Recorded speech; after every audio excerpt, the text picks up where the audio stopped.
Jadi janganlah membalas yang jahat dengan yang jahat. Yesus mengatakan, jikalau kamu benci, kamu sudah sama dengan membunuh.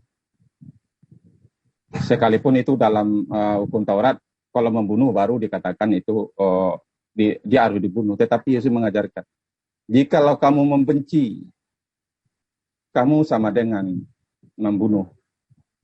Karena dalam hati orang timbul niat jahat, dan itu dari situlah terjadi pembunuhan, terjadi kebencian dan iri hati itu tidak berasal dari Tuhan.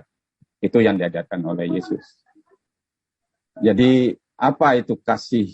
Yesus mengajarkan kasih itu ya, dia berkorban, dia menunjukkan kasih itu seperti apa yang dilakukan Yesus. Dia mengasihi sekalipun orang tidak mengasihi dia. Yesus mengasihi orang sekalipun orang itu tidak mengasihi Yesus. Yesus rela mati untuk orang berdosa, meskipun orang berdosa itu kadang tidak berterima kasih kepada dia. Jadi Allah itu kasih, barang siapa mengasihi, dia tetap ada di dalam Allah. Dan Allah, barang siapa yang mengaku mengenal Allah, tetapi tidak mengasihi orang yang dia sesamanya, dia berdusta, kata Yesus. Jadi di dalam hukum Taurat, kasih, Yesus tidak menghilangkan, misalnya, Bang Zuma tadi, biarlah gunung-gunung beranjak dan bukit-bukit pun bergoyang, tapi kasih setiamu tak akan beranjak dariku. Jadi kasih itu tidak akan beranjak. Kasih itu tetap.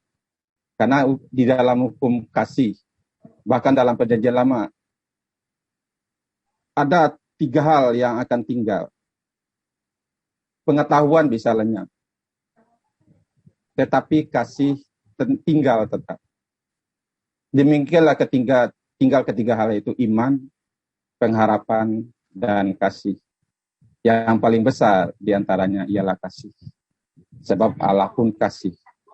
Jadi orang membuktikan dia mengenal Allah dengan cara dia mengasihi sesama. Itulah yang diajarkan oleh Yesus Kristus. Jadi kasih inilah yang membuktikan kita mengenal Allah.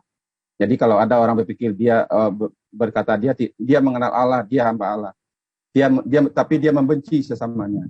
Dia berdusta, kata Yesus. Jadi kalau kita mengaku orang beriman, orang percaya, orang yang mengenal Tuhan, yang penuh kasih sayang, yang pengasih dan penyayang, tentu kita akan menunjukkan itu bahwa kita hambanya dia. Dengan cara apa? Jikalau kamu mengaku mengenal Allah, tetapi kamu tidak mengasihi, kamu berbohong, kamu berdusta. Bagaimana kamu mengasihi Allah yang tidak kamu lihat? Sementara kamu membenci orang yang kamu lihat, sesamanya yang kamu lihat, yang adalah ciptaan Tuhan. Jadi Yesus tidak menghilangkan yang memang tidak beranjak, memang tidak ada yang dihilangkan, tetapi digenapi. Apa yang belum ada tergenapi, apa yang belum tergenap di dalam hukum Taurat. Di Yesus mengajarkan, tidak ada hukum Taurat mengatakan orang yang orang yang memandang dengan syahwat itu sama dengan berzina. Yesus mengatakan, kamu memandang dengan syahwat kepada wanita, naik syahwatmu itu kamu sudah berzina dalam hati. Jadi kamu ada niat jahat dalam hati, kamu sama dengan orang yang sudah melakukan kejahatan. Jadi itu dah yang ditekankan oleh Yesus. Jadi kenapa Yesus dalam hukum kasih, saya percaya Yesus belum ada tandingannya, karena Yesus mengajarkan jangan membalas yang jahat dengan yang jahat, jangan mengutuk, jangan berdoalah untuk orang yang mengutuk kamu. Jadi itulah kesempurnaan kasih yang diajarkan oleh Yesus. Jadi Yesus tidak ada menghilangkan, walaupun Bang Zuma mengatakan tidak dari zaman Nabi juga sudah ada. Ya dari hukum Taurat pun sudah ada. Hukum yang pertama itu kasihilah Tuhan Allahmu dengan segenap hatimu, dengan segenap kekuatan. Kasih yang kedua ialah kasihilah sesama manusia, jangan ada ilah lain. Itu semuanya memang tidak dihilangkan, tetapi digenapi banyak hal di dalam perjanjian baru. Jadi yang saya lihat, yang saya alami memang ini sungguh luar biasa, karena ajaran mengatakan kasihilah sesamamu. Itu tidak terbatas kepada agama manapun, bukan kepada orang Kristen saja, kepada siapa saja. Sebab kasih itu berasal dari Allah. Kalau kamu tidak mengasihi, kamu bukan anak Allah. Sebab Allah kasih. Itulah yang ditekankan. Dan Yesus memberi kemampuan untuk orang Kristen mengasihi. Karena Yesus mengirim Roh Kudus untuk memberi orang itu kuasa. Karena buah-buah roh itu ialah kasih, sukacita, damai sejahtera, kesabaran, kebaikan, kelemah lembutan, penguasaan diri. Tidak ada hukum yang menentang hal itu. Itulah yang diajarkan oleh Yesus. Itulah kasih yang dari Tuhan yang diajarkan oleh Yesus Kristus kepada orang Kristen. Jadi saya percaya tidak ada kasih yang seperti ini saya dapatkan dari ajaran manapun. Itulah sebabnya saya menghormati Yesus sebagai guru, pengajar, dan imam saya. Begitu Pak Ustadz. Baik, makasih ya. Dari paparan Pak Daud ini membuktikan bahwa Anda meninggalkan Islam karena Anda belum paham tentang ajaran Islam secara menyeluruh. Di dalam pengajaran baginda Rasulullah Muhammad SAW itu menekankan di dalam sabda beliau. Sesungguhnya Allah pencipta langit dan bumi menyayangi hamba-hambanya yang penyayang terhadap sesama makhluk. Nah, kasih sayang ini tidak memandang suku, ras, agama. Ini yang diajarkan oleh baginda Rasulullah Muhammad SAW. Kemudian di dalam pengajaran Rasulullah, dia menerangkan kepada kami umat Islam melalui Al-Quranul Karim surah An-Nisa, hai sekalian manusia, bertakwalah kepada Tuhanmu ya, yang telah menciptakan kamu dari satu. Lalu kemudian daripadanya Allah menciptakan bagimu pasangan-pasangan. Dan daripada keduanya Allah mengkembangbiakkan laki dan perempuan yang banyak. Dan bertakwalah kepada Allah dengan mempergunakan namanya. Kamu saling meminta satu sama lain, saling memelihara satu sama lain. Sesungguhnya Allah selalu menjaga dan mengawasi. Ini dalil Quran. Belum lagi kalau kita berbicara mengenai surah Al-Qasas ayat 77. Allah menerangkan di dalamnya, wabtaghi fima atakallahu ad-daral akhirah wa la tansa nasibaka minad dunya wa ahsin kama ahsanallahu alaika wa la tabghil fasada fil ard innallaha la yuhibbul mufsidin. Ayat ini menjelaskan, dan carilah kebaikan bagi negeri akhirat dengan apa yang telah dianugerahkan Allah kepadamu. Tetapi janganlah kamu lupakan bagianmu di dunia dan berbuat baiklah kepada seluruh makhluk sebagaimana Allah telah berbuat baik kepadamu, dan janganlah kamu buat kerusakan di atas muka bumi, sebab sungguh Allah tidak menyukai orang-orang yang membuat kerusakan. Ini ajaran yang sangat luar biasa ini. Ya, tapi Pak Daud belum menemukan waktu itu, buru-buru dia murtad. Kemudian baginda Rasulullah Muhammad SAW juga mengajarkan bahwa para pengasih dan penyayang dikasihi dan disayangi oleh Allah yang Maha Pengasih lagi Maha Penyayang.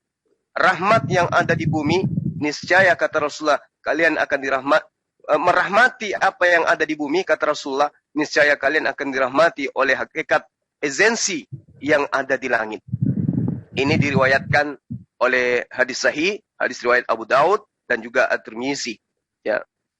Artinya bahwa ketika kita berbicara mengenai kasih di dalam pengajaran Islam itu sangat sempurna. Bahkan diajarkan oleh baginda Rasulullah Muhammad SAW, kasih terhadap hewan, kasih terhadap binatang itu juga memiliki satu penggambaran yang sangat luar biasa. Di dalam penjabaran riwayat Muslim dan juga Bukhari diterangkan tatkala ada seekor anjing yang hampir mati karena kehausan, kemudian berputar-putar mengelilingi semua sumur yang berisi air.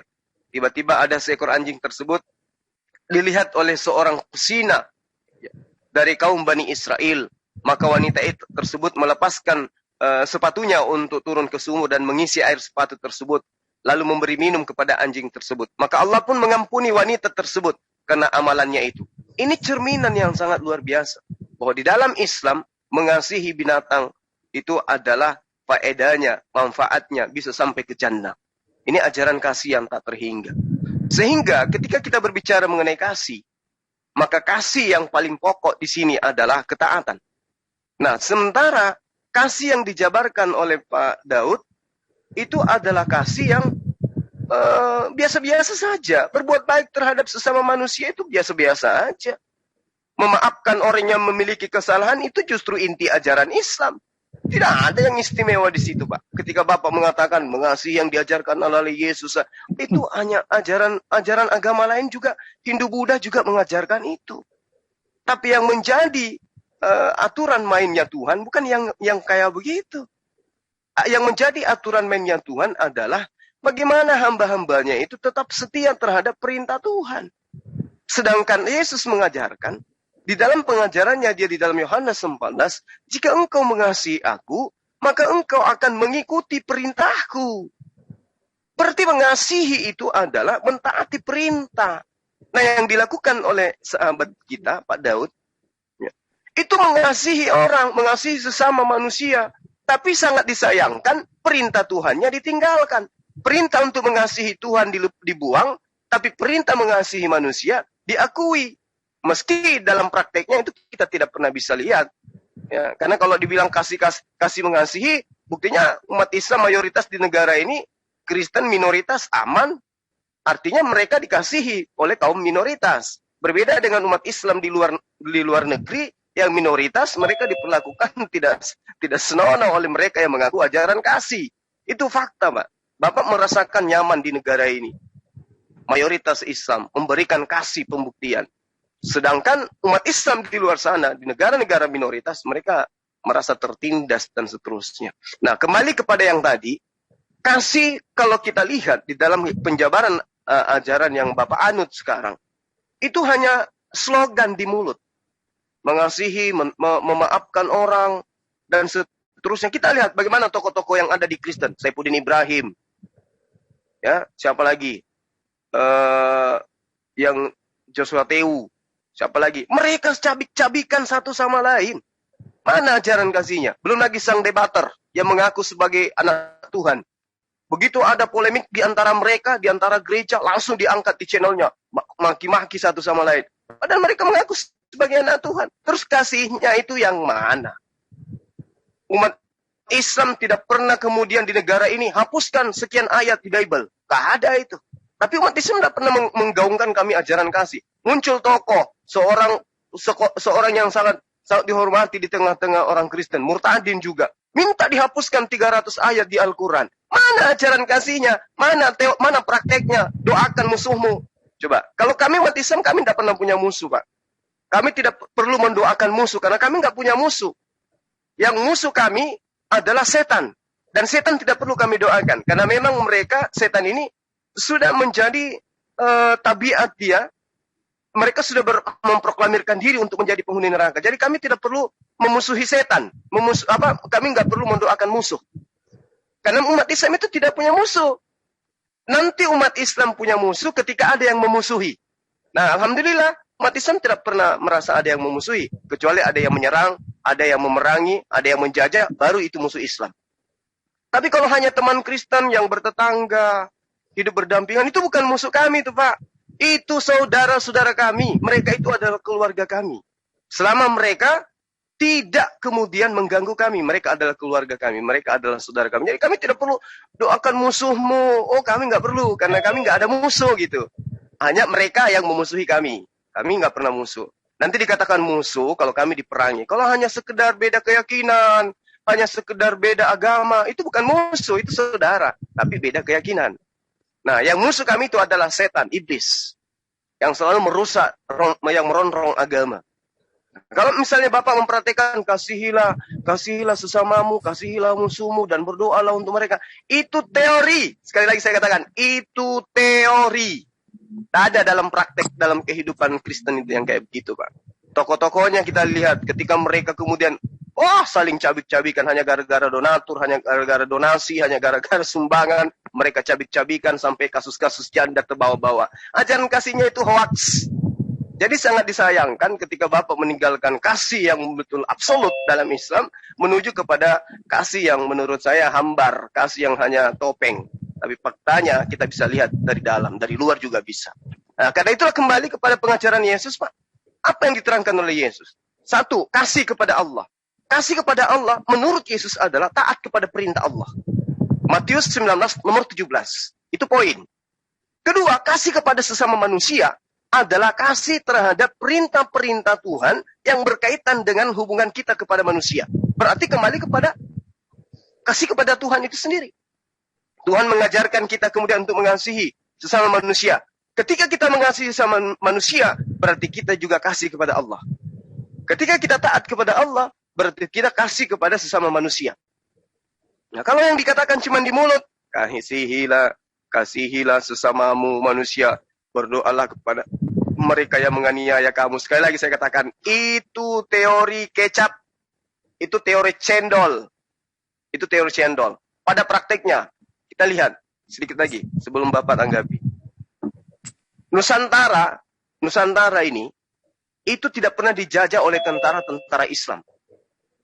Tapi Nusantara ini dijajah oleh tentara-tentara yang notabene-nya mengajarkan ajaran kasih. Kalau dikatakan, oh itu bukan agama, betul. Bukan agama. Tetapi bukankah mereka beragama Kristen? Bukankah mereka Katolik? Bukankah orang yang menembak, membunuh penduduk pribumi itu adalah orang yang senantiasa meneriakkan haleluya di tempat ibadah mereka? Bukankah mereka itu memiliki Roh Kudus? Bukankah mereka kitabnya kitab Bible? Bukankah tempat ibadah mereka adalah gereja? Dan mereka ketika menjajah mendirikan gereja? Dan bukankah mereka juga mengaku sebagai anak-anak Allah? Perbedaannya kemudian antara Kristen penjajah dan Kristen yang ada di Indonesia sekarang ini adalah Kristen penjajah memang menginginkan Indonesia dijajah. Kristen yang ada di Indonesia sekarang adalah Kristen yang menikmati kemerdekaan yang diperjuangkan oleh umat Islam. Itu yang Pak Daud harus pahami sebagai murtadin. Karena itulah saya katakan tema kasih ini sebenarnya itu akan membuat Bapak ini akan menyadari bahwa Bapak meninggalkan agama yang sebenarnya adalah ajaran kasih yang sesungguhnya masuk ke dalam ajaran kasih semu. Silakan. Oke, lumayan panjang. Terima kasih Pak Ustadz. Bang Jul. Iya Pak, dibantah aja Pak kalau ada yang tidak sesuai. Ya oke. Pak Ustadz mengatakan bahwa kasih orang Kristen itu adalah kasih yang semu. Iya. Bang Jul boleh lihat di Indonesia bagaimana gereja dibakar. Di mana itu Pak gereja dibakar? Bang Jul nggak tahu ya? Enggak. Karena yang saya tahu baru-baru ini yang membakar itu jemaatnya sendiri Pak.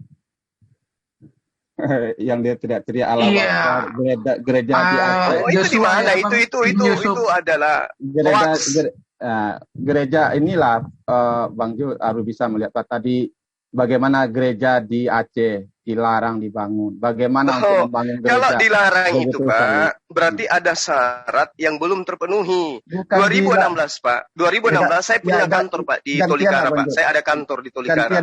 Gantian dulu supaya nanti Bang Jul kalau membuat saya. Enggak, kalau dibilang gereja dibakar. Saya diam saja. Masjid 2016 Bang Jul di Tolikara saya diam dibakar, saja, Pak. biarkan saya menjelaskan. Ambon masih panas di telinga Pak, kasus Bang Ambon. Jul saya diam saja. Ini bukan diskusi namanya, ini debat kusir jadinya. Ya, kalau Bapak mengambil kasus-kasus begitu, Pak. Pak, 300 tahun yang namanya diskusi membombardir Nusantara ini, Bapak lupa.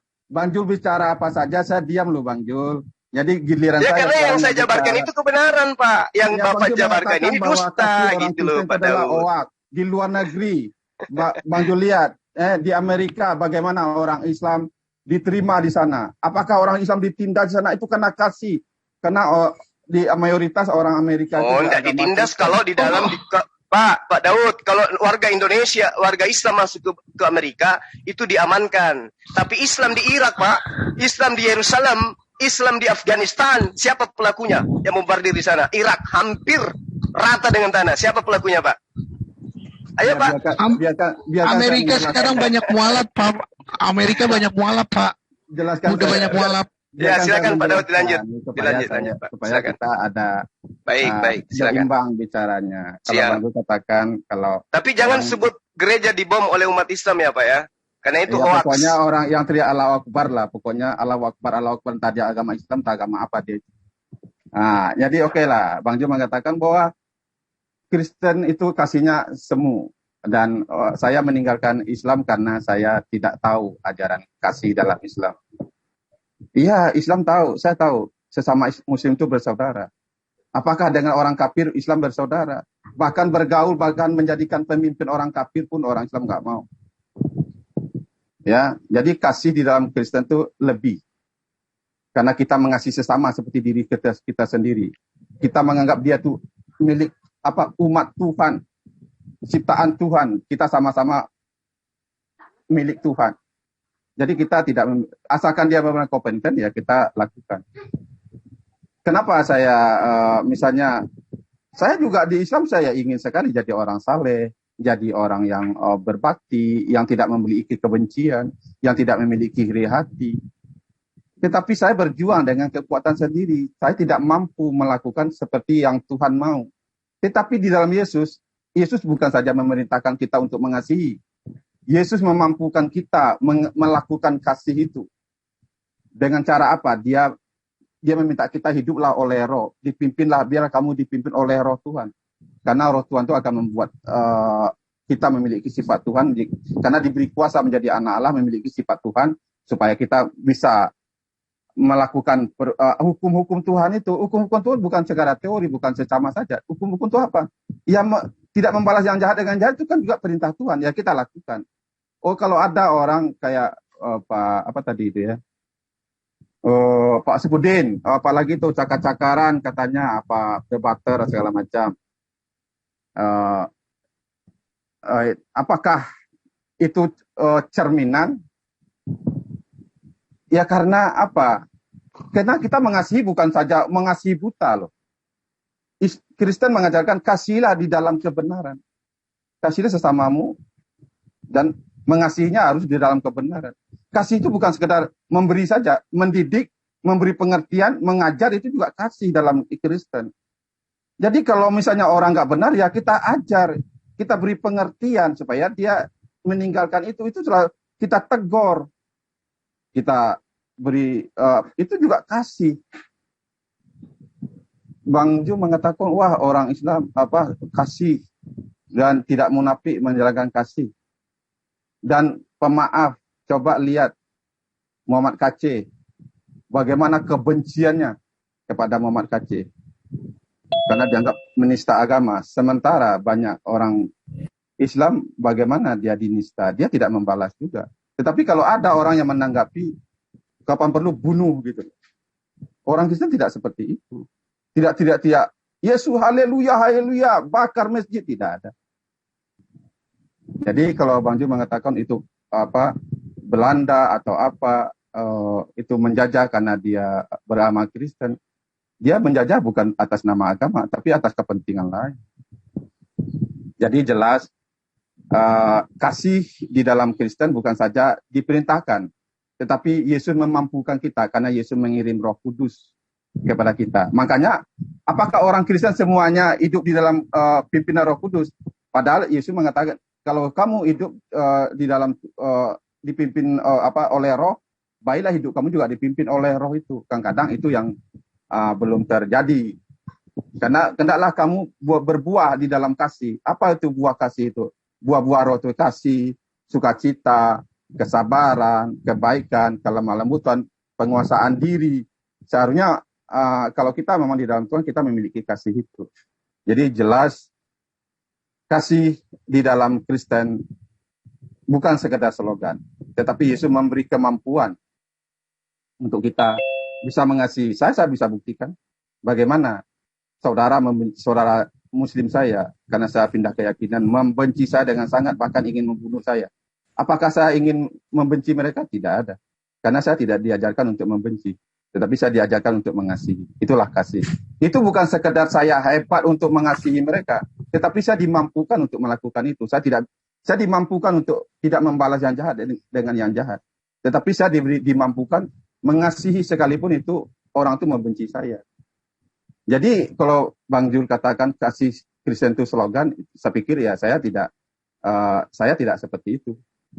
Karena saya melakukan kasih itu bukan sekedar slogan. Saya melakukan kasih itu karena memang Tuhan telah mengasihi saya. Jadi kalau Tuhan telah mengasihi saya yang bukan siapa-siapa ini dikasihi Tuhan. Dan Yesus mengatakan, jadi kalau kamu mengasihi orang yang lemah dan miskin, kamu mengasihi saya, kamu mengasihi Tuhan, kamu memutangi Tuhan. Dan Tuhan akan membalas itu kepadamu. Dan upah dengan berkat, dengan kebaikan. Jadi saya tidak membalas kejahatan dengan yang jahat. Tetapi saya mengasihi siapapun itu bukan sekedar slogan. Tetapi saya buktikan, saya sudah cukup lumayan lama jadi Kristen, saya tidak membalas. Bahkan banyak saya waktu saya baru Kristen, saya diusir, saya dikatakan babi, saya tidak, bahkan saya kerja sama orang Padang, saya mau dibunuh, bahkan mau disembahyang biar saya mati. Saya tidak menyumpahi lagi mereka, saya sembahyang lagi biar kamu mampus. Nggak ada, kita tidak boleh mengutuk, karena pembalasan itu di dalam Kristen itu bukan hak manusia. Pembalas itu hak Tuhan. Hak kita ialah mengasihi, melakukan firman Tuhan. Itulah yang harus kita lakukan. Jadi kalau ada oknum yang tidak melakukannya, itu jangan salahkan hukumnya. Karena Yesus mengajarkan seperti itu. Jadi jangan kamu membalas yang jahat akannya. Karena pembalasan itu hak Tuhan. Jangan kita yang membalas. Kalau Tuhan yang membalas, itu nanti akan adil gitu. Karena Tuhan itu maha adil. Jadi jelas kita kasih itu bukan slogan. Tetapi hendaklah kasih itu bukan dengan ucapan, tetapi dengan perbuatan. Itulah yang kita. Kalau kamu mengasihi, tetapi kamu tidak, kamu melihat orang, kamu bilang kasih, tetapi ada orang kelaparan, kamu nggak beri, itu kamu berdusta, kamu tidak mengasihi namanya. Jadi kadang-kadang seringkali orang Islam, kalau ada orang terlantar di jalan, kadang dikasihi, diberi sesuatu, wah ini kristenisasi, tidak. Karena kita telah mengalami kasih Tuhan. Dia mau Kristen kayak mau apa, apakah karena kasih itu dia melihat kebaikan Tuhan, itu lain cerita. Tetapi tidak ada niat orang Kristen, wah biar jadi Kristen ya, tidak.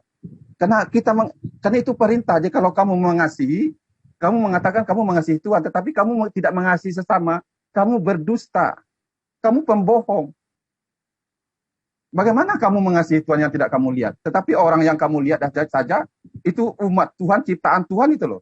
Manusia itu ciptaan Tuhan yang paling dikasihi Tuhan. Tetapi kamu biarkan dia terlantar. Bagaimana kamu katakan kamu mengasihi Tuhan? Tetapi sementara ciptaannya kamu telantarkan.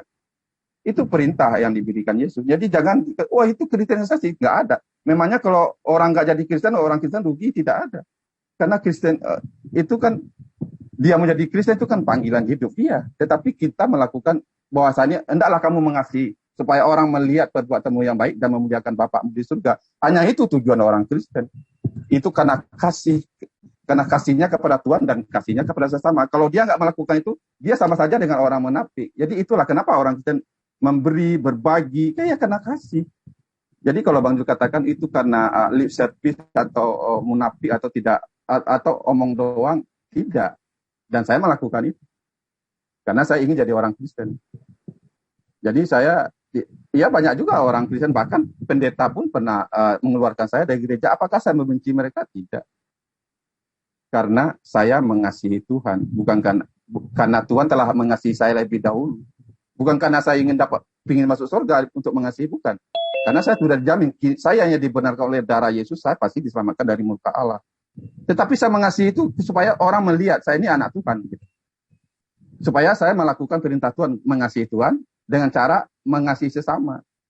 Jadi itulah kasih. Jadi bukan sekedar omong-omong. Kalau hanya saya mengasihi tetapi tidak melakukan, dia sama dengan orang melihat berkaca gitu. Baru saja dilihatnya mukanya tapi dia lupa ada apa di mukanya gitu. Jadi kasih itu harus dibuktikan dengan perbuatan. Jadi sebab iman tanpa perbuatan adalah mati dalam Kristen. Jadi kasih tanpa perbuatan itu kosong. Jadi jelas kasih itu bukan sekedar retorika atau slogan. Kasih itu harus melakukannya dengan perbuatan. Itulah kasih. Saya tahu di Islam, hendaklah kamu bertolong-tolongan dalam kebaikan. Dalam kasih. Masalahnya hanya di dalam Yesus. Saya diberi kemampuan melakukan kasih itu. Itulah bedanya saya waktu dulu di Islam. Sekarang saya di Kristen, saya mampu melakukan itu karena diberi kekuatan oleh Roh Tuhan. Hanya di dalam Yesus saya bisa memiliki Roh Kudus supaya saya bisa memiliki sifat Kristus. Begitu Pak Ustadz. Iya, baik. Nanti di sesi berikutnya kita bahas Pak mengenai Roh Kudus ini karena kelihatannya Kristen itu bangga sekali dengan Roh Kudus ini. Nanti kita kuliti itu Pak, apa itu Roh Kudus sebenarnya. Iya. Kembali kepada tema, ketika Bapak mengatakan Bapak mengasihi Tuhan, Tuhan yang mana yang Bapak kasihi? Ya, aturan mainnya mengasihi Tuhan itu adalah mentaati perintahnya. Ulangan 11 nomor 1. Haruslah engkau mengasihi Tuhan. Allahmu dengan cara melakukan dengan setia kewajibanmu terhadap Dia, dengan senantiasa berpegang pada segala ketetapannya, berpegang kepada segala peraturannya, berpegang kepada segala perintahnya. Sementara perintah, ketetapan, aturan itu sudah nggak ada di Kristen, Pak. Kalau Bapak kemudian mengatakan hukum utama adalah jangan ada ilah lain di hadapanku. Nah, pada saat itu Tuhan tidak mau ada Tuhan baru. Sementara Kristen membentuk Tuhan baru. Ada Tuhan baru selain Hasem, yaitu Yesus. Itu sudah melanggar itu, Pak. Itu aja dulu, sudah melanggar itu. Kemudian, di dalam Yehezkiel 18:9, hidup menurut ketetapanku dan tetap mengikuti peraturanku dengan berlaku setia, itulah orang yang benar, Pak. Jadi tidak mengikuti aturan Tuhan, tidak mengikuti ketetapan Tuhan, itu bukan orang benar. Jadi kalau hari ini Bapak mengatakan kami orang benar, kami orang kasih, saya katakan sekali lagi, itu yang saya katakan hoax, Pak, itu semu. Karena yang dimaksud kasih kepada Tuhan, menurut ajaran para nabi di dalam kitabnya Bani Israel, adalah mentaati dengan setia ketetapan Tuhan. Itu yang saya maksud, Pak. Itu yang saya maksud hoax. Seperti apapun kemudian penjabaran yang Anda jabarkan tentang Kristen itu kasih, bagi-bagi nasi dos dan seterusnya, silakan aja. Tetapi semua itu semu. Karena yang dimaksud kasih kepada Tuhan adalah mentaati perintah Tuhan. Yehezkiel 18:9. Hidup menurut ketetapanku dan tetap mengikuti peraturanku dengan setia. Itulah orang yang benar. Yesus pun menerangkan itu, Pak. Matius 19:17. Tetap setia melaksanakan perintah Tuhan. Itulah hidup yang kekal. Nah, lalu kemudian, kalau kita melihat di dalam penjabaran yang kemudian Anda katakan ajaran Kristen, Anda anut meninggalkan ajaran Islam kemudian. Karena tadi ada yang bom gereja dengan sebutan Allahu Akbar. Pak, ketika Bapak masih Islam, orang bersin aja sebut Allahu Akbar, Pak. Ya, orang kaget aja sebut Allahu Akbar. Kenapa? Karena umat Islam itu di dalam kehidupannya selalu memuji Allah. Apapun yang dia lakukan selalu memuji Allah. Allahu Akbar, wahai engkau yang maha besar. Engkau Allah yang maha besar, yang maha perkasa. Itu, Pak, jadi apapun yang kami lakukan, apapun yang umat Islam lakukan, itu pasti selalu menyebut nama Allah. Tidak seperti dengan orang Kristen. Kalau sesuatu yang mereka lakukan itu sifatnya bisa mencemarkan mereka punya agama, mereka nggak bawa-bawa agama. Tapi giliran hal itu membawa kemudian kebaikan menurut agama mereka, barulah mereka akui agama. Padahal ada ratusan gereja yang mereka manfaatkan sekarang, itu hasil daripada peninggalan penjajah Kristen. Tapi apakah mereka mengakui? Tidak. Itulah yang saya katakan tadi, munafik. Itu loh, Pak. Sementara kalau kita melihat daripada ujung tombak pengajaran Kristen, itu harus merujuk kepada Yesus. Apa yang Yesus ajarkan, Pak? Akan tetapi semua seteruku yang tidak suka aku menjadi rajanya, bawalah mereka kemari dan bunuhlah mereka di depan mataku. Ini ajaran siapa, Pak? Ini perkataan siapa? Perkataan Yesus. Nanti akan ada asumsi liar. Oh, itu diucapkan hanya untuk ini. Ya, itu derita Anda. Sama Anda ketika menilai Al-Quran. Al-Quran mengajarkan bom. Al-Quran mengajarkan teroris. Padahal datanya nggak ada gitu loh. Lalu kemudian di pengajaran kitab terdahulu yang Anda kemudian jadikan sebagai perjanjian lama. Ya. Di dalam pengajaran ulangan 13:7-12. Dan juga di dalam pengajaran ulangan 17:2-5. Itu mengajarkan membunuh setiap orang yang mengajarkan agama lain. Membunuh setiap pengikut agama lain. Itu data loh, Pak. Bukan saya muluk-muluk, Pak. Kemudian di dalam Lukas 14:23. Lalu kata Yesus kepada mereka, pergilah ke semua jalan dan lintasan dan paksalah orang-orang di sana masuk ke rumahku. Karena rumahku harus penuh. Ini di Islam ini, Pak. Ada nggak di dalam Islam Anda temukan dalil kayak begini, Pak? Ada nggak? Selama Anda Islam ada nggak perintah kayak begini? Pergilah ke jalan, pergilah ke lintasan, paksalah orang-orang yang ada di situ masuk ke dalam masjid. Ada nggak Bapak temukan di Islam? Sampai alis Bapak itu pindah di puting, Bapak tidak akan pernah temukan. Tapi di kitab Anda ada, Pak. Lalu kasih apa? Kasih apa? Saya lihat Anda itu cuman seperti Saifuddin Ibrahim.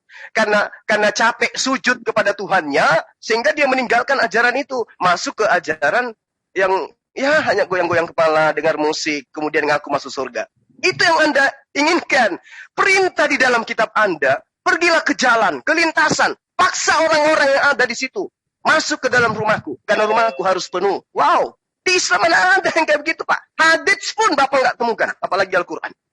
Lalu kemudian, kalau Anda sadar, amanat agung yang diajarkan di dalam kitab Anda, di dalam Markus 16, itu sangat nyata, Pak.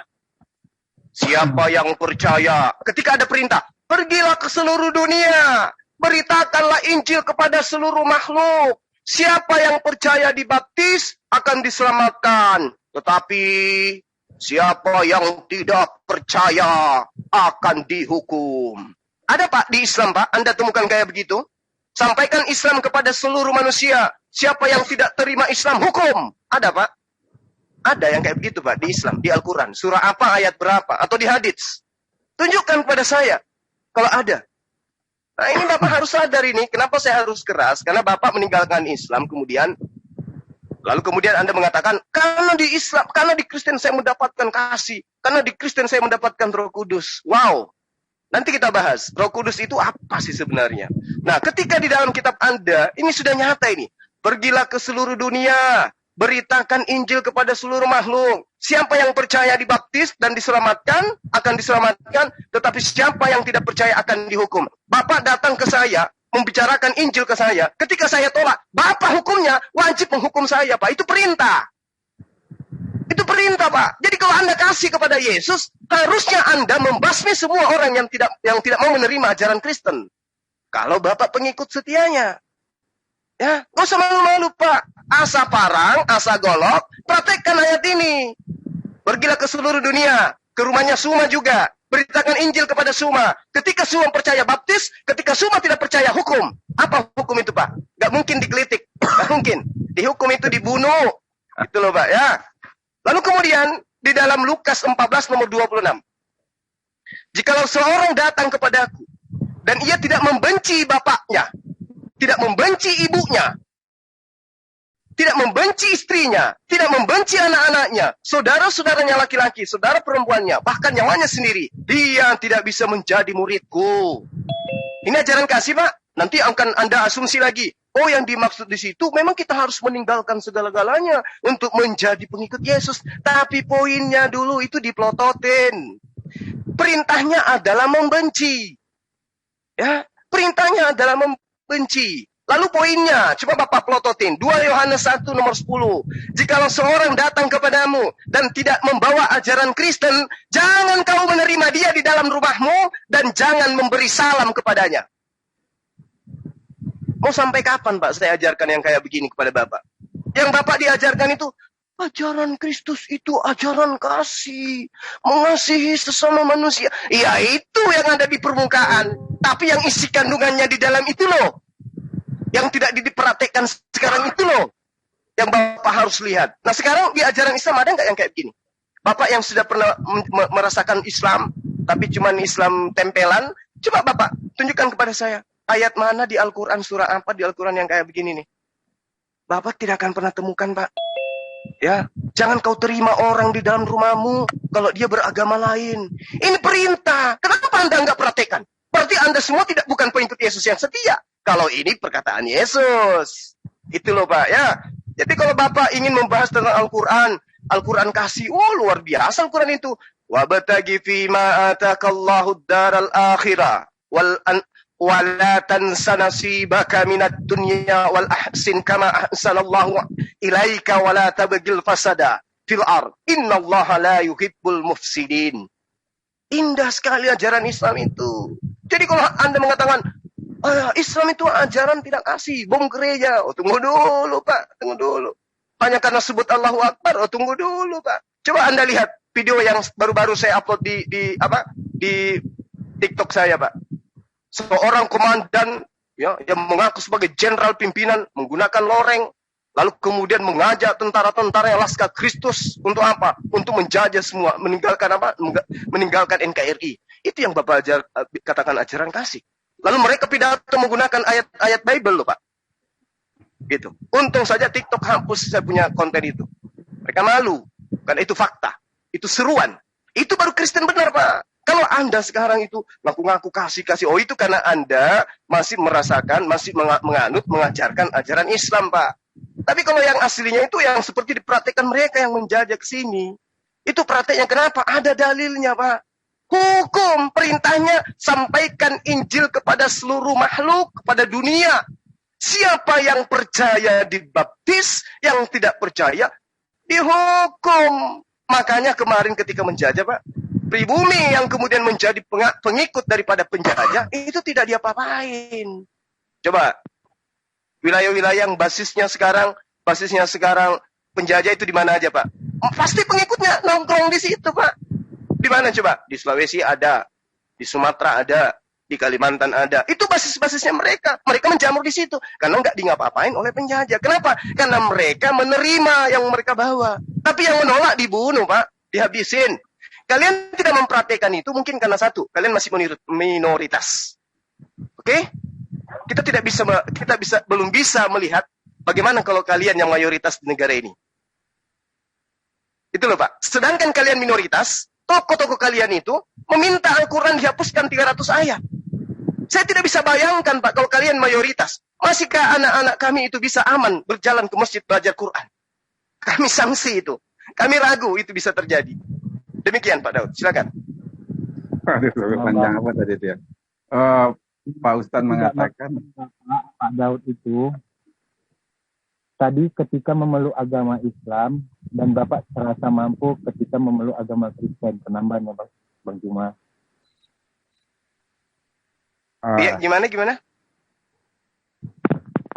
Ketika Pak Daud ini beragama Islam, dia tidak mampu untuk mengikuti aturan itu. Iya, itu aja kesimpulannya. Jadi Pak Daud itu pasti meninggalkan sama dengan Saifuddin Ibrahim karena nggak mampu menjalankan syariat hingga masuk ke dalam agama yang non syariat. Cuma di mulut. Betul. Mengasihi betul, Tuhan. Betul, Gurunda. Kalau kami di Minang kelas gini, Gurunda, orang ini dia tidak mau sujud, dia pengen hura-hura, mabuk-mabukan, makanya dia tinggalkan Islam begitu, Gurunda. Iya, sama dengan Saifuddin Ibrahim, tapi nggak apa-apa, sahabat-sahabat, kita hargai beliau. Silakan Pak Daud ditanggapi paparan saya kalau ada yang keliru, utamanya tentang dalil-dalil yang tadi. Silakan. Ya oke, saya tanggap dulu tadi tentang kenapa saya Kristen hanya mampu melakukan itu tadi ya. Ya, memang pada itu terlalu panjang. Sebentar loh, saya ingat ulang lagi ya, bahwa di mana ya di Islam saya memang berusaha jadi orang baik, jadi orang saleh. Tapi memang tidak ada kemampuan. Bukan karena saya karena di Kristen itu tidak ada syariat, tidak ada hukum, itu nggak benar. Karena di Kristen juga kita diminta setia sampai mati, bukan sekedar hanya hura-hura, ngongkang-ngongkang kaki aja. Bang Jun lihat, saya bahkan ingin dibunuh oleh keluarga saya, tetap saya tidak tinggalkan Yesus. Karena Yesus telah lebih dahulu mati untuk saya. Masa saya hanya untuk kehilangan nyawa saya takut? Tentu tidak. Tetapi kenapa saya ini jadi di Kristen itu apakah cuman hura-hura, apa cuman slogan doang? Ya tentu tidak. Memang di Islam, di Kristen lah saya mendapat kekuatan untuk berubah, mempunyai pikiran. Kalau dikatakan wah Islam itu sangat mengasihi, saya waktu di Islam saya juga dapat pengajaran malah lebih berdosa bunuh anjing daripada bunuh orang Kristen. Karena Kristen itu musuh Allah. Orang kafir itu musuh Allah. Jadi kalau saya bergaul dengan musuh Allah, berarti saya tidak menghargai Allah. Jadi kalau dikatakan Islam tidak punya musuh, Allah saja punya musuh. Bagaimana Islam mengatakan dia tidak punya musuh? Bahkan Yahudi dimusuhi sampai hari kiamat oleh Allah SWT. Jadi kalau dikatakan Allah tidak punya musuh, musuh Allah itu musuh orang Islam itu dia orang kafir. Jadi jelas ada ayat yang meminta Islam memerangi orang kafir sampai mereka mengaku agama Allah, mengharamkan apa yang diharamkan Allah. Jadi kalau bilang tidak ada, ya mungkin perlu dipelajari lagi itu. Jadi kalau dikatakan saya di Kristen itu hanya sekedar nggak mau susah-susah, nggak mau sujud. Saya bahkan saya bernazar malahan di waktu di Islam. Saya ingin mendapatkan rahmat Allah. Saya ingin mendapatkan petunjuk dari Allah bersama orang-orang yang telah diberi petunjuk oleh Allah. Sekalipun saya harus menderita, sekalipun saya harus mati, saya rela. Asalkan saya tahu kalau saya mati, saya ke surga. Itu saya lakukan waktu di Islam. Bukan karena saya ingin senang-senang. Tetapi saya melakukan apa bagian saya. Allah SWT tidak mampu melakukan apa bagian dia untuk saya. Sehingga ada Tuhan yang di luar Allah SWT yang mampu melakukan itu untuk saya. Dan memampukan saya untuk melakukan hal yang baik. Itulah saya meninggalkan Islam. Karena ada Tuhan yang mampu mengirim Roh Kudus. Yesus mampu menjadikan saya ciptaan baru. Itu Allah yang benar itu bagaimana? Ya saya mengenal Allah yang benar itu justru di dalam Yesus Kristus. Saya tidak mengenal Allah yang benar, Allah yang satu-satunya itu di luar Yesus. Apakah saya menjadikan ada dua Tuhan selain Allah? Tidak. Karena saya percaya Allah yang Jehovah, Allah yang disembah Abraham, Ishak dan Yakub itu. Allah itulah yang datang dan saya kenal di dalam Yesus Kristus. Jadi saya tidak menjadikan ada dua Tuhan. Tetapi saya mengenal Tuhan yang menjadikan saya ini justru di dalam Yesus Kristus. Saya tidak mengenal Allah yang benar di luar itu. Meskipun saya dulu percaya Tuhan itu satu. Saya percaya Tuhan itu ada. Makanya saya beriman. Beriman kepada surga, beriman kepada hari akhir, beriman kepada kitab, beriman kepada malaikat-malaikat. Karena saya percaya akan ada kehidupan setelah kematian. Makanya saya ingin mengenal Tuhan dan ingin mencari Tuhan, ingin mendapat ridho Tuhan. Masalahnya kasih dan ridho kebenaran Tuhan itu saya temukan dalam Alkitab. Itulah sebabnya saya percaya Alkitab itu firman Tuhan. Bukan karena saya tidak mau susah. Ya kalau susah di dunia ini cuma berapa lama sih? Paling 70 tahun, 80 tahun kita susah. Tapi kalau susah di neraka kan tahu. Saya tahulah. Di Islam bagaimana kalau kita keluar dari agama Islam itu ancamannya neraka jahanam. Tidak akan berbangkit dari neraka. Tetapi kenapa saya berani melangkah? Karena saya tahu janji Tuhan di dalam Alkitab itu iya dan amin. Dan Tuhan yang berjanji itu bukan sekedar Tuhan di angan-angan, Tuhan di angkasa, Tuhan jauh di sana. Tuhan yang berjanji, Tuhan itu yang bisa menyatakan kasihnya, menyatakan kebenarannya, bahkan rohnya bisa tinggal di dalam saya. Itulah sebabnya saya memilih menjadi pengikut Kristus. Makanya saya jadi Kristen. Begitu Pak Ustadz. Oke, baik. Di awal tadi Bapak mengatakan syariat Kristen. Saya nggak pernah menemukan ini. Saya ini udah puluhan tahun belajar tentang kekristenan. Saya tidak pernah menemukan ada itu syariat Kristen. Yang mana itu syariat Kristen, Pak? Ibadah minggu nggak ada syariatnya. Nyembah Yesus nggak ada syariatnya. Makan babi nggak ada syariatnya. Menuhankan Roh Kudus nggak ada syariatnya. Syariat dari mana yang Anda maksud? Syariat piti kanak-kanai mungkin, iya. Syariat akal-akalan mungkin. Tapi kalau dibilang syariat itu adalah hukum Tuhan yang diajarkan melalui perantaraan para nabi. Ibadah hari Minggu itu mana syariatnya dari Tuhan, Pak? Di mana Anda dapatkan itu ibadah Minggu? Menyembah Yesus itu syariat siapa yang ngajarin? Nabi yang mana yang ngajarin? Musa, Abraham, Daud, Salomo, Yesus. Nggak ada itu, Pak. Jadi jangan Bapak ngotorin mulut Bapak dengan kata syariat. Syariat itu hanya dalam Islam. Ya. Lalu kemudian Anda mengatakan, Yesus itu mati untuk Pak Daud. Halo, Yesus katakan di mana itu, Pak? Lah murid-muridnya aja, ketika Yesus ditangkap, itu semua lari meninggalkan Yesus. Kalau ajaran Yesus itu adalah sama, seperti Dewa Horus, datang untuk kemudian mati di tanggal 25 Desember, itu benar adanya, maka murid-murid Yesus tidak akan pernah lari, Pak. Mereka akan berani. Yang mendampingi mereka Tuhan mereka kok. Tapi kan mereka tidak menganut itu. Yang mendampingi kita ini adalah konon orang yang mengaku Mesias, tapi tidak diakui oleh yang mempunyai kitab. Datang ke Bani Israel ngaku sebagai Mesias. Bani Israel menolak. Apalagi mau mengaku sebagai Tuhan. Jadi Yesus mengaku Tuhan itu nanti di Kristen. Itu pun dipaksa untuk ngaku-ngaku. Dan itu pun tidak pernah kita lihat apa pengakuannya. Nah ini yang perlu Pak Daud saya jelaskan kepada Bapak.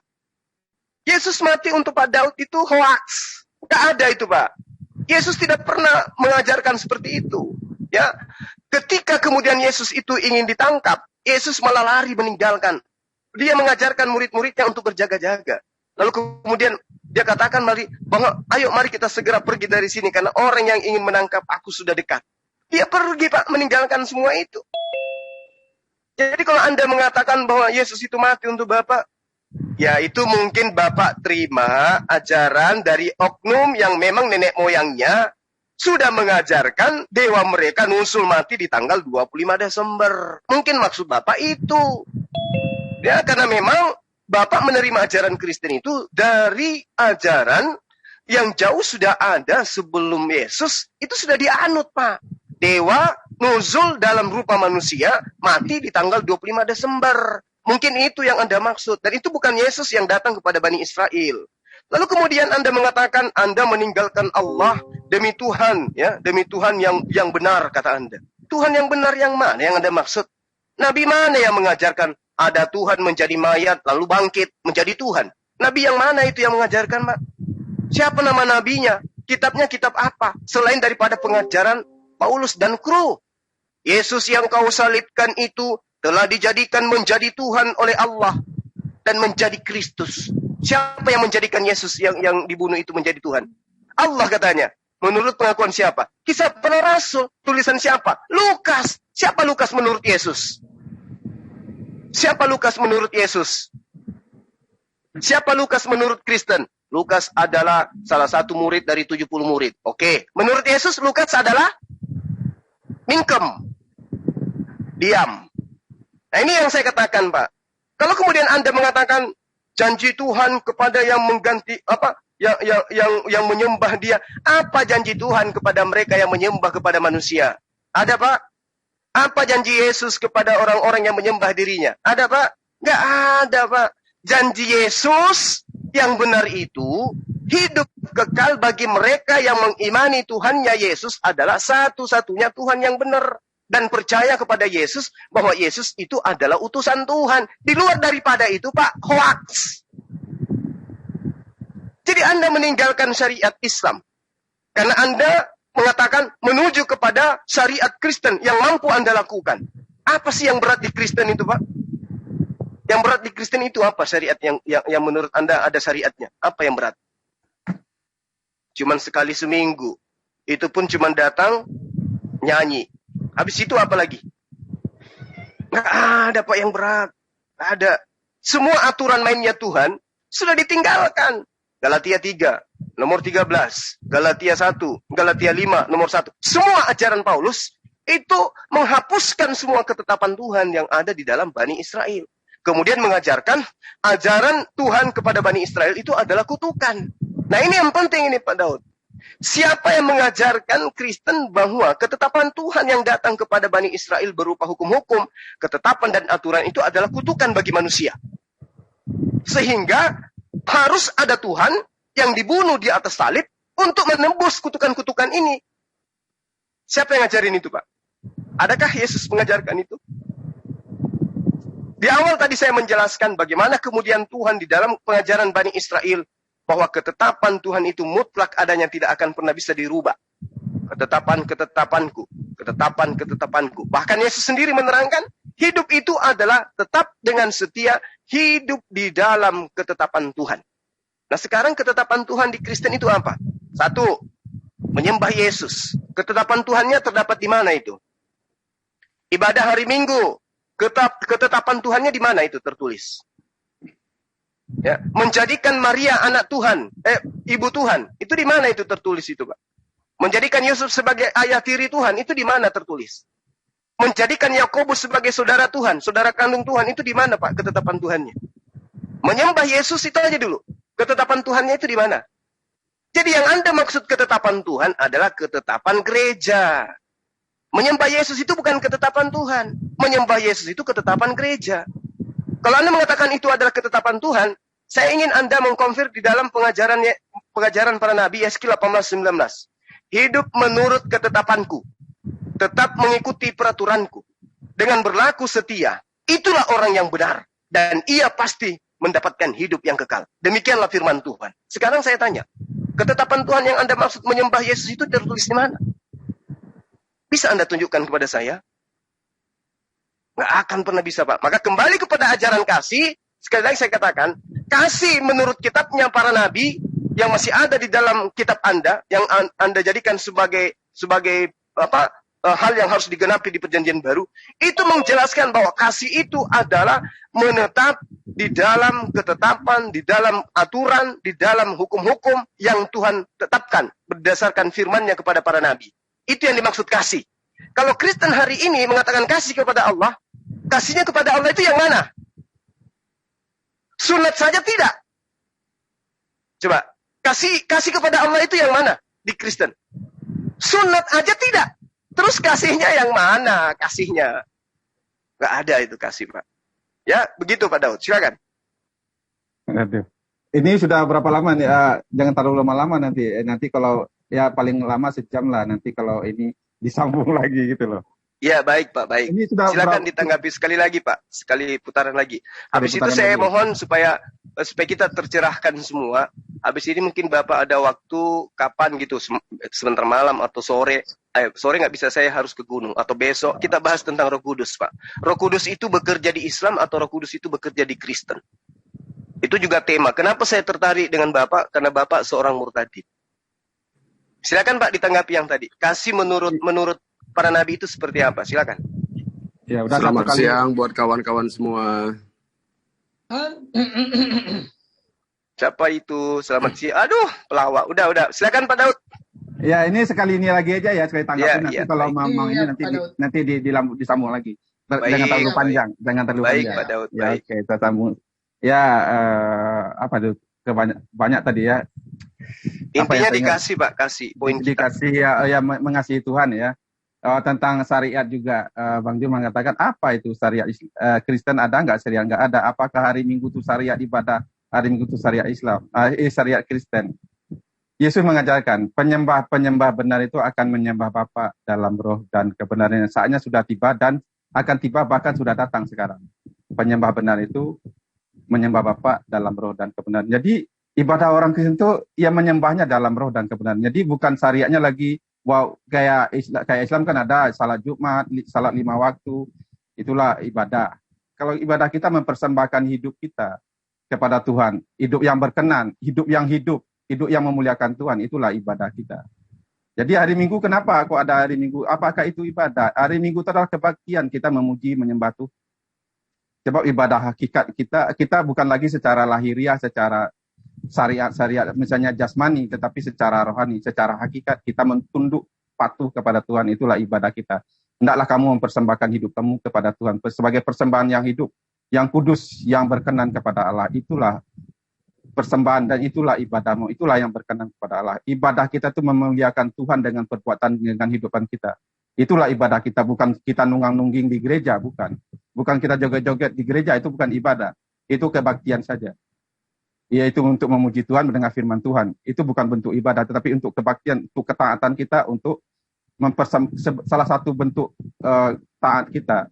Karena kita mempersembahkan hidup kita yang berkenan kepada Tuhan. Jadi ibadah kita bukan lagi secara lahiriah, kita sujud-sujud secara jasmani, tetapi kita tunduk secara pikiran, secara hati, secara perasaan, secara jiwa, raga, tubuh, segala keberadaan kita tunduk kepada Allah. Persembahkanlah hidupmu hidup sebagai yang kudus, jangan mempersembahkan hidup yang tidak kudus. Yang berkenan kepada Allah. Ibadah kita, entah kita makan, entah kita minum, kita melakukan sesuatunya, kita lakukan di dalam Tuhan. Di dalam kebenaran, di dalam kekudusan, itulah ibadah orang Kristen. Kapan itu ibadah? Setiap saat, setiap detik. Jadi bukan 5 kali dalam sehari, tetapi setiap waktu dalam 24 jam dalam sehari kita sujud kepada Allah, tunduk kepada Allah di dalam roh kita, di dalam hati kita, dalam perbuatan kita, karena kita mempersembahkan hidup kita kepada Tuhan. Itulah ibadah orang Kristen. Bukan ibadah orang itu bukan karena sekali seminggu dia ke gereja.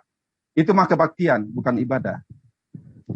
Kebaktian ya kita ya muji-muji Tuhan, dengar firman Tuhan supaya kita bertumbuh dan berakar, supaya hendaklah kita jangan menjauhkan diri dari pertemuan-pertemuan, supaya kita saling membangun, saling menasihati, supaya kita saling menguatkan. Jadi kita bertemu di gereja itu supaya kita membangun sesama kita, memuji Tuhan, memuliakan Tuhan dengan hidup kita, dengan hati dan perbuatan kita. Jadi itu bukan bentuk ibadah, karena bentuk ibadahnya sesungguhnya persembahkanlah hidup kamu kepada Tuhan. Itulah sebagai persembahan yang hidup, yang berkenan kepada Allah. Itu adalah ibadahmu, persembahanmu yang sejati. Jadi Yesus mengatakan penyembah benar bukan lagi ke Yerusalem arah sujudnya. bukan lagi ke gunung Jerapin atau ke gunung mana tuh. Karena Yesus mengatakan, bahwa kami tahu bahwa nanti bahwa kemana orang menyembah. Yesus mengatakan bukan, saatnya akan tiba, dan sudah datang sekarang. Penyembah benar akan menyembah Bapa dalam roh dan kebenaran. Kita menyembah Bapa itu bukan arahnya, bukan tertentu, tetapi kita menyembahnya di dalam roh. Itulah ibadah orang Kristen. Jadi kok sekali seminggu gitu? Itu sekali seminggu hanya kebaktian. Tetapi mempersembahkan hidup kita, kita minum, kita hidup, kita melakukan sesuatu, kita lakukan seperti kepada Tuhan, bukan seperti kepada manusia. Itu kerja pun itu ibadah kita, asalkan kita lakukannya di dalam kebenaran seperti untuk Tuhan. Jadi jelas ibadah orang Kristen itu setiap saat di dalam roh dan kebenaran. Nah, jadi jangan terlalu panjang, nanti di saya sebentar lagi juga ada keperluan. Jadi kalau ada waktu nanti kita sambung lagi lah, biar jangan terlalu bosan juga panjang-panjang amat. Oke, terima kasih Pak Ustadz. Ya. Baik, Pak Daud, terima kasih Pak atas paparannya. Ya, kali ini saya sedikit menanggapi yang tadi. Antara kebaktian dan ibadah itu berbeda. Ya, saya katakan bahwa kebaktian itu berasal dari kata bakti. Bakti itu artinya pengabdian, ketundukan terhadap perintah, berbakti. Itu adalah ibadah, Pak. Nah, kemudian, kalau Anda mengatakan kami umat Kristen ibadah setiap saat. Kami umat Islam juga, kalau dikatakan ibadah setiap saat.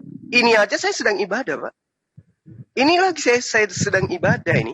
Wujud cinta kasih saya kepada Bapak. Saya mengajarkan tentang Islam, mengajarkan tentang kasih, itu adalah ibadah. Lalu kemudian ketika Bapak mengatakan Bapak memuliakan Tuhan. Apa buktinya Bapak memuliakan? Tuhan yang tadinya mengajarkan aturan-aturan main, dihapuskan. Kemudian Anda mengatakan memuliakan dengan menggantikannya dengan sembahan berupa manusia yang Anda embel-embel kemudian dia adalah inkarnasi Tuhan. Itu Bapak, itu yang Bapak katakan memuliakan. Bapak sedang menghinakan Tuhan, itu namanya, Pak. Kemudian ketika Bapak mengatakan Bapak tunduk patuh kepada Tuhan. Tunduk kepada Tuhan, patuh kepada Tuhan, atau patuh kepada ajaran Bapak-bapak gereja nih. Bapak harus bedakan itu. Menyembah Yesus apa Tuhan yang Anda patuhi? Ada perintahnya? Tidak ada. Ya. Ibadah minggu ada perintah Tuhannya? Tidak ada, Pak. Jadi Bapak bukan patuh kepada Tuhan. Bapak tidak tunduk kepada Tuhan. Bapak sedang tunduk kepada doktrin, dogma Bapak-bapak gereja. Kemudian Bapak mengatakan Bapak itu ibadahnya ibadah kudus. Ya. Yang kudus itu yang mana sih, Pak? Kudus ngerti kudus nggak, Pak? Kudus itu suci. Bagaimana mungkin kemudian Bapak dikatakan kudus kalau tempat ibadahnya itu penuh dengan manusia yang tidak bersuci? Sementara bersuci dalam pandangan agama Yahudi, agama Islam, dan itu ajaran Tuhan, bahkan ajaran Yesus, itu diterangkan bahwa bersuci itu adalah kulub, harus dipotong, Pak. Kalau Bapak baca di dalam Kisah Para Rasul, bagaimana kemudian Paulus ini dikecam oleh orang-orang penganut Torah karena mengajak orang Yunani masuk ke dalam tempat ibadah mereka. Mereka orang Yunani ini dianggap najis, Pak. Kenapa dianggap najis? Karena mereka berkulub. Bahkan dianggap aib. Dianggap sebagai penyakit sampar. Orang-orang yang berkulub itu. Bapak katakan ibadah di tempat yang kudus. Wah, ini harus Bapak pelajari dulu ini. Apa yang dimaksud kudus bagi pengajaran para nabi. Ya, lalu kemudian Anda mengatakan Bapak itu sujud kepada Allah. Sujud di mana, Bapak? Gereja ada kursi, Pak. Sujudnya di mana? Kalau Bapak di gereja sujud, wah, tak bongkang itu mejanya, Pak, kursinya, Pak. Terbongkar itu kursi. Dan lucu kelihatannya kalau Bapak sedang duduk, kemudian sujud. Robe itu celana, apalagi banyak yang pakai rok mini di gereja. Nggak ada itu, Pak, sujud-sujud kepada Allah. Nggak ada. Yang Bapak maksud mungkin sujud adalah bernyanyi, memuji-muji. Mungkin itu yang Bapak maksud sujud. Karena yang dimaksud sujud, yang diperhatikan oleh umat Islam. Berdasarkan dengan apa yang diterangkan oleh Allah melalui perantaraan para nabi. Contoh, saya ambil dalam kitabnya Bani Israel. 2 Raja-Raja 17 nomor 36.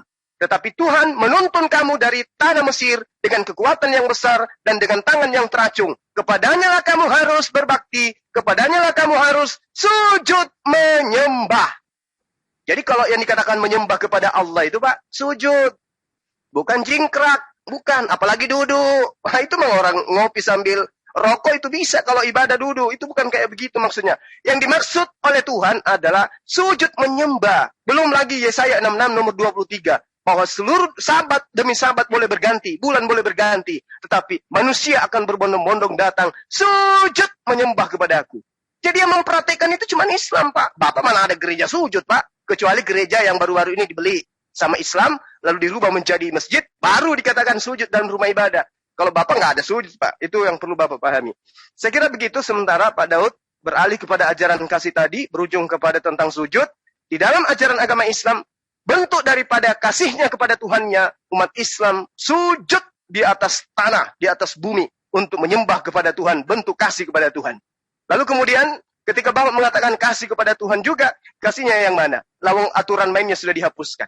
Anda sekarang sudah menganut ajaran doktrinisasi di mana Bapak diajarkan untuk menyembah kepada manusia bernama Yesus. Dan sangat-sangat tidak pernah diajarkan oleh Yesus, yang Yesus ajarkan. Jangankan kepada pengikutnya, kepada sesama manusia, kepada sama iblis pun, Yesus mengajarkan agar sujud kepada Allah. Kemudian, ketika Bapak mengambil, terakhir, ketika Bapak mengambil Yohanes 4 nomor 23, saatnya akan datang, dan sudah tiba sekarang, bahwa penyembah-penyembah yang benar, menyembah Bapa dalam roh dan kebenaran. Pak Daud, ini pernyataan Yesus bukan kepada Kristen, Pak. Ini pernyataan Yesus kepada murid-muridnya, Bani Israel, yang taat kepada ketetapan aturan dan ketetapan Tuhan. Bukan kepada Kristen. Jadi Bapak jangan asal ngambat. Saatnya akan datang dan sudah tiba sekarang. Berarti pada masa Yesus, Pak. Kristen belum ada. Ya, Kristen di Antioquia nanti.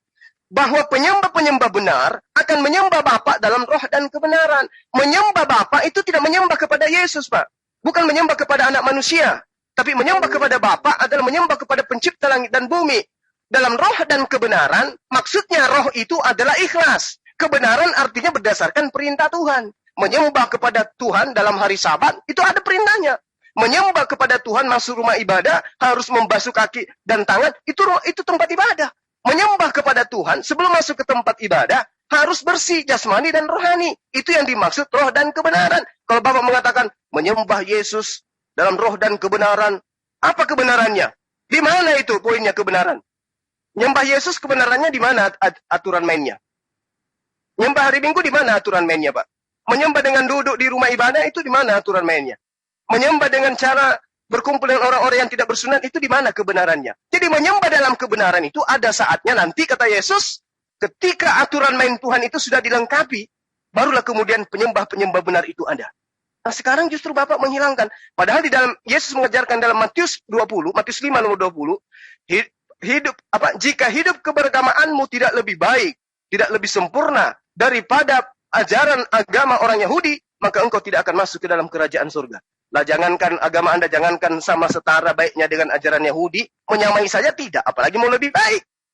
Lalu kemudian di dalam Yohanes 16 nomor 2, Yesus mengatakan gini, akan datang saatnya bahwa setiap orang yang membunuh kamu akan menyangka bahwa ia berbuat bakti kepada Allah. Nah, ini lagi-lagi pengajaran Yesus kepada murid-muridnya. Apakah setelah Yesus terangkat ke langit, murid-muridnya tidak dibunuh? Dibunuh, Pak. Siapa yang bunuh? Pasukan Islam? Tentara Islam? Bukan, Pak. Tentara orang-orang yang pergi nantinya ke Antioquia mengajarkan sebuah konsep agama. Itu yang perlu Bapak pahami. Jadi yang membunuh murid-murid Yesus itu siapa? Pendiri Islam atau pendiri Kristen? Pendiri Islam, pendiri Kristen. Lalu kemudian membunuhnya itu dianggap sesuatu yang baik. Sehingga muncul pernyataan begini. Paulus itu dulunya pembunuh, tapi kemudian bertaubat. Ini yang diterangkan oleh Yesus. Kamu akan menyangka bahwa ia